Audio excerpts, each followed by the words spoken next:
एक बार फिर से स्वागत कर लेते हैं पंडित जी का। बहुत बहुत स्वागत है पंडित जी आपका। हालांकि हमारी ये चर्चा लगातार जारी है और तमाम हमारे दर्शकों से हम कहना चाहते हैं कि आप हमें कॉल कर सकते हैं और कॉल के ज़रिए आपके जहन में जो भी सवाल हो सूर्य ग्रहण से संबंधित आप उसको पूछ सकते हैं। पंडित जी आपके सवालों का जवाब देंगे।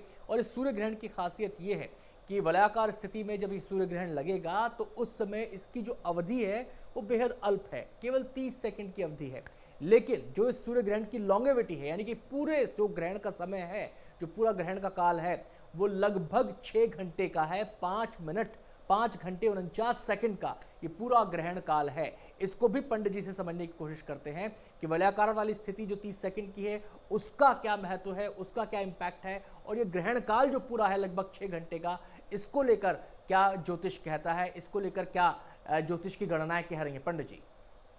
देखिए, बेसिकली तो सूर्य ग्रहण जैसा कि अभी आपने कहा कि 9:15 पर शुरू होगा जी। तो 9:15 पे शुरू होगा, लेकिन जो ग्रहण का प्रभाव है वो अगर हम अपनी मान्यताओं से देखें, परंपराओं से देखें, तो वो 12 घंटे पहले ही शुरू हो जाता है, जिसको सूतक काल कहा जाता है। तो कल रात में 9:15 से इसका सूतक काल शुरू हो गया था। मंदिरों के पट बंद कर दिए गए थे।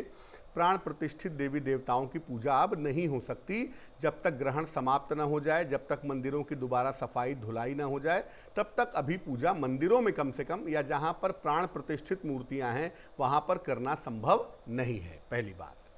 दूसरी बात कि ग्रहण का पूरा समय इंपॉर्टेंट है, बहुत ही ज़्यादा। लेकिन जैसा कि अनंत भाई ने कहा कि 30 सेकंड का जो फुली मेच्योर्ड समय है, जब ग्रहण बिल्कुल परफेक्ट होगा, दोपहर में 12:10 के आसपास का समय है, जब ग्रहण बिल्कुल मेच्योर होगा, मैक्सिमम एक्लिप्स होगा, संपूर्ण ग्रहण का जो मैक्सिमम टाइम है वो वही है 12:10 दोपहर के समय में। उस समय का देखिए, ग्रहण काल का पूरा अपने आप में महत्व है। इसीलिए हमारे शास्त्र कहते हैं कि ग्रहण काल में मंत्र का जप करना चाहिए, ग्रहण काल में ध्यान करना चाहिए, ग्रहण काल में प्रार्थना करनी चाहिए। लेकिन जो मैक्सिमम समय का यूटिलाइजेशन है, यानी जिस समय में आपके द्वारा की गई प्रार्थना या आपके द्वारा की गई पूजा सबसे ज़्यादा फलदायी होगी, वो दोपहर के 12:10 के आसपास का समय होगा। यानी जो सूर्य ग्रहण है उसका जो परफेक्ट मैक्सिमम समय होगा वो दोपहर में होगा। वैसे तो 9:15 के बाद भी आप पूजा, ध्यान, मंत्र जप आदि शुरू कर सकते हैं, लेकिन बेहतर ये होगा कि आप दोपहर के समय का यूटिलाइजेशन करें।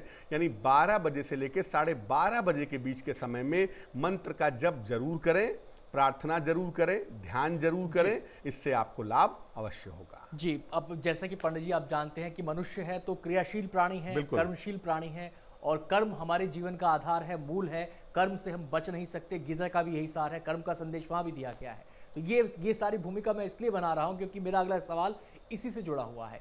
ग्रहण को लेकर लोगों के जहन में तमाम तरह की आशंकाएं रहती हैं कि घर से बाहर नहीं निकलना है, कोई किसी कार्य पर नहीं जाना है, ड्राइव नहीं करना है, ये नहीं करना है, वो नहीं करना है।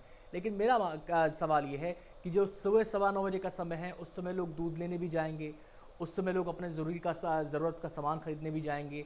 उस समय हो सकता है कुछ लोग ऐसे भी हैं, ऐसे फील्ड में भी काम कर रहे हों जिनको अपने दफ्तर भी जाना पड़ सकता है, अपने काम पर भी निकलना पड़ सकता है। तो उन लोगों के लिए क्या सलाह आप देना चाहेंगे? क्या वो डर कर घर में बैठें या फिर अपने नित्य कर्म जो हैं उसको करें और उसमें सावधानियां क्या बरतें? देखिए, विज्ञान तो ऐसे कहता है कि सूर्य ग्रहण एक खगोलीय घटना है, सामान्य घटना है।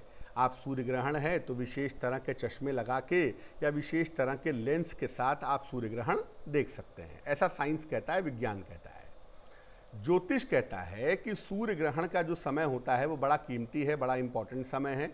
उस समय में डरने की आवश्यकता नहीं है। आपको पूजा पाठ, पूजा उपासना, मंत्र जप आदि करना चाहिए। लेकिन अगर मजबूरी है, आपको घर से बाहर निकलना ही पड़ रहा है या ऑफिस जाना ही पड़ रहा है तो जाइए, उसमें कोई डरने की आवश्यकता नहीं है। लेकिन सूर्य ग्रहण को सामान्यतः नंगी आंखों से, नेकेड आइज से नहीं देखा जाता। खुली आंखों से ना देखें, किसी फिल्टर से या विशेष चश्मे आते हैं उससे देखें। अगर आप देख भी लेंगे तो कोई प्रलय नहीं आ जाएगी। लेकिन इतना ज़रूर है कि इस समय का इस्तेमाल आप जितना अधिक पूजा पाठ, प्रार्थना, ध्यान में करेंगे उतना अच्छा होगा। बहुत ज़्यादा रिजिड नहीं होना चाहिए। आप यथास्थान, यथासंभव, यथास्थिति के हिसाब से आप पूजा कर सकते हैं। अब मान लीजिए कोई आदमी ड्राइव कर रहा है, अब उसके सामने आज वैसे मूर्ति पूजा तो वैसे भी नहीं होनी है। अगर वो ड्राइव करते करते मन में किसी मंत्र का जाप कर रहा है, भगवान का स्मरण कर रहा है, तो उसका इम्पैक्ट उतना ही होगा। बिल्कुल होगा आनंद भाई। देखिए, मंत्र के साथ एक बहुत बड़ी बात है कि यादृशी भावना यस्य सिद्धिर्भवति तादृशी, जिसकी जैसी भावना होती है मंत्र वैसा ही परिणाम प्रदान करते हैं। ये बात तो ठीक है कि घर में बैठ करके मंत्र जपेंगे, स्पाइन को सीधा करके जपेंगे, थोड़ा विशेष विधि विधान से जपेंगे तो ज़्यादा बेहतर होगा। लेकिन अगर आप गाड़ी ड्राइव कर रहे हैं, यात्रा के दौरान हैं, मान लिया आप एरोप्लेन से यात्रा भी कर रहे हैं और उस यात्रा के दौरान या गाड़ी चला रहे हैं, आप मन ही मन में मंत्र का जप कर रहे हैं तो उसका भी लाभ आपको प्राप्त होगा। मंत्र कभी निष्फल नहीं होते, मंत्रों के शब्द कभी निष्फल नहीं होते।